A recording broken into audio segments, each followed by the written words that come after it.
Hey guys, this is Simon from Fateless, and today we're going to be talking about the boss design submission event that we ran on our Discord. Basically, we had a ton of different boss submissions added into our Discord as part of a competition, and Fateless merch was the reward. In this video, we're going to talk about the winners. We're going to talk about a few honorable mentions, but I want to say thank you to everybody who got involved. It was actually a lot of fun reading through the different mechanics, seeing some of the different designs, whether it be AI kind of like made or hand drawn or kind of like computer drawn. But it was super cool seeing some of the different thoughts around how these bosses could work, could interact. It was actually the team at Fateless, we got together in Vegas whilst we was there for TwitchCon last week or a couple of weeks back, and we went through the kind of like the top 10, and we did quite a deep dive in terms of, you know, what was good about these different designs, what was not, and what type of things we could actually implement into our own game down the line. So don't think this stuff's just like a pencil, paper exercise. Actually, it was a lot of fun to read the stuff, and we have taken on some kind of like cool suggestions, really, which is the whole point of these different events. We are going to continue to do these different events on the Discord, but I guess let's get into it. So firstly, I'm going to call out 3 honorable mentions, and all of these 3 will get a Fateless bandana. If you've not seen it being sported yet, don't worry, I've got you. Fateless bandana, I've got it upside down. Anyway, everyone on the honorable mentions will get these, and we're going to stop here with, I don't know how to say this properly, sorry, but Aetheros, I'm going to go for. So, hey guys, my 5 and 6-year-old sometimes help me pull shards. For me and my wife in Raid, and they wanted to get in on the boss challenge. They drew up something and wanted to submit something. They know there's tough competition, but they're excited to hear what the Fateless team might be able to tell them. Anyway, check out these 2 designs. I've got to say, like, my son now coming on, I think he's 23, might be 20. Yeah, I'm pretty sure he's 23. Like, I would be pretty proud if he was pulling out drawings like this now. So, good effort. We've got here, I mean, damn, this looks like a castle. We've got some boss stuff going on down the right-hand side here. We've got this one here, though. This one, the beast is called Shocklock. You need to destroy the little baddies first. And then we got some images here. It's got HP burn. A tip, the X's on the boss is the weak spot. So make sure you're taking down the X's first. Buff, debuff, crit damage, freeze, attack, stone attack. There's a lot going on here. There's a lot to unpack. But yeah, big kind of shout out. Thanks for getting involved. I'm just going to keep like scrolling down in the Discord here, just so you can see the sheer number that we had entered in, by the way, with some of the cool kind of visuals that were coming through as well. Like, I love some of the visuals in the bosses. We did, as I say, go through every one to try and pick out a top 10. Check out this kind of like Fateless symbol in the mix of the body there. Love that. Some very colorful ones, some very different ones. We had this kind of like almost, what was the reference I gave? Like Brave Star, Strength of the Bear, Speed of the Puma type vibe going on here with Barkon. Barkon actually made our top 10. Who else do we have in the mix? Yeah, this is the other honorable mention. So Saphira, the arithmetician. Yeah, we got this picture of Saf, and all of his skills relate to math, where it's add, subtract, multiply, divide. Actually thought through the concept quite well as well. So very cool. That's the other honorable mention, and that's the other person who's going to be picking up some Fateless merch as a kind of bonus. But you can see, anyway, there's tons of submissions here. So let's get to the winners. So it was meant to be a top 3. We've actually got basically a top 4 because we couldn't decide between two entries for 3rd place. So this one here, the Kraken, is going to be our first 3rd place entry. Let me talk you through what's going on. So this is Outlaw Monkey. Congrats, or the image, sorry, by Outlaw Monkey. Limbo's submitted this here. The Kraken out of water. We've got 3 phases to this boss fight. So we've got attacks with 1 or 2 arms for single or AoE stun effect, slamming the water to cause a water elemental wave that nukes fire-based heroes. So he's thinking here about crowd control for your team. He's thinking about different types of heroes having different effects going on. Got here the first phase. The Kraken comes out of the water with 2 arms, Because it's using its 2 arms to be outside of the water, he's not got all of his arms for attacks, but basically is using its it's holding up its massive frame with the rest of its arms. For phase 2, and it's triggered by causing enough damage to the limbs or the main body, he gets bonus damage from slashing, piercing weapons, there's bonus damage from slashing, piercing weapons or combo element attacks with wind or water to create a water slash move. So the second phase, the Kraken underwater. So now he's kind of moved back into the water, attacks with 4 arms using AoE stuns, bonus physical damage, but has an increase to lightning damage because he's basically got a weakness because he's now in the water. We just like the way he was kind of like thinking through different elements, thinking through different phases of the fight. Also, there's this hill element to ice and frost because it's in its kind of like natural habitat. So we just liked some of the different mechanics which were coming in. We like the visual. And then we got here the third phase. The Kraken becomes more aggressive and attacks more sporadic, attacking with 1 arm now that the party is damaged. And basically you're cutting off limbs here, taking the 5th. The massive creature slowly falls back into the dark, frozen deep sea, leaving its oversized, severed limbs behind for the party to enjoy some calamari. So cool, honestly, just like cool concepts. And yeah, we just genuinely liked the fact that there was a lot of different mechanics that were being thought about there in the fight. Okay, then, other joint third place here, we've got Defiron, the Tempest Lord. So again, from the visual here, well thought out kind of visual. Tempest, obviously, we've got lightning involved. Again, using elements to do its work. Definitely like the kind of like feeling behind this one. We got a bit of lore here. So in this realm where tempestuous skies and endless storms reign, Defiron was born. He was not just an ordinary creature, but a living embodiment of the Tempest itself, a being with the power to command the very winds and lightning. Legends told of his creation during a cataclysmic clash of elemental forces that fused the essence of air and electricity into a sentient being. So we're liking the backstory. Defiron's presence was both a blessing and a curse to the people. He is revered as the Tempest Lord, as his storms brought life-giving rains to the arid lands. However, his unpredictable fury could also unleash devastating calamities upon those who dared to challenge him. The Tempest Lord, a guardian of nature's balance, would not yield easily. He vowed to protect his realm and maintain the sanctity of the storms that gave life.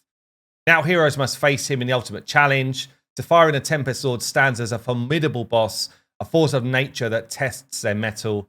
His mastery over the Tempest and unwavering resolve made him a legendary adversary. So we love the backstory, right? We loved it, and it definitely fits the kind of visual that we got going on here. And then actually the kit makes a lot of sense as well. So Defiron summons the power of the Raging Tempest. This is his kind of Storm Strike ability, striking a single target with a devastating lightning bolt. This deals magic damage and has got a chance to paralyze the enemy, rendering them unable to do anything for a turn. Gale's Embrace, again, kind of like the terminology, it all works. Defiron calls forth a swirling vortex of wind, enveloping himself in an impenetrable shield for 2 turns. So part of our feedback here, and bear in mind, this is like a joint third position, is this kind of like, so during this time, he's regenerating health, but we felt like there should have been a way to interrupt it or to stop that from happening, like some sort of mechanic which doesn't just make him like untargetable for 2 turns. Or he brings forwards like other ads that you've got to deal with whilst he's doing this kind of regen. We've got here Tornado Fury as the next part of his kit. Defiron releases a maelstrom of tornadoes that targets all enemies, so an AoE hit. This ability deals moderate damage to all foes and has a chance to apply Turbulence debuff. It explains debuffs down the bottom here, which is cool. So Turbulence reduces your accuracy and evasion. He actually describes a couple of other things as well. So the Paralysis up the top there. Paralysis debuff, unable to take action while this is happening. Stun, unable to do anything. Evasion, basically your chance to dodge. Okay. So he's got this passive skill as well. Every 5 turns, Defiron generates a windswept field that covers the battlefield for 2 turns. This field grants his allies a 50% boost in evasion, making them more difficult to hit. And then we've got Cyclone Resilience here. Defiron's connection to the winds of the storm makes him highly resistant to crowd control, reducing the duration of stuns and freezes. So again, all of the skills make sense compared to, you know, the original lore, the original kind of like vibe of the hero or the boss, sorry. And we like the fact that it was kind of like, yeah, bringing in different mechanics, different kind of ways of working. So really good job. Really love this. Killam, good effort. You're joint third. Okay, then let's get into second place. I mean, firstly, great job on this visual. It's kind of like there's so much going on. Obviously, like very creative design here. And yeah, this one had, I guess, a lot of the group kind of split in terms of like just how cool is this boss fight. And by the way, we didn't just have the Fateless crew there in Vegas. We also had like Deadwood was in the mix and kind of like loving this entry kind of like competition and stuff as well. So that was pretty cool. So we got here Essendra, free to play is the entry here. The Tarot of the Sorrow, a boss that summons a variety of mini-boss versions from other dungeons of the Fateless game. This causes a need for a speciality hero, Lance Wielder, Archer, Beast for each mini-boss. So basically what's going on here is he's summoning different kind of like, I guess, wraiths of bosses that you've killed in the past, and you need to bring a selection of heroes in to get the job done. Flavor text on boss.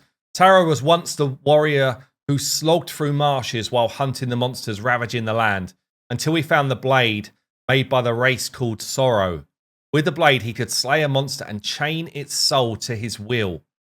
Just very cool concept. I love the kind of storytelling here. So used to be one of your heroes out there in the mix. He's gone and slayed different monsters with this kind of blade that he's found, and now he has their souls. A bit Mortal Kombat-esque, right?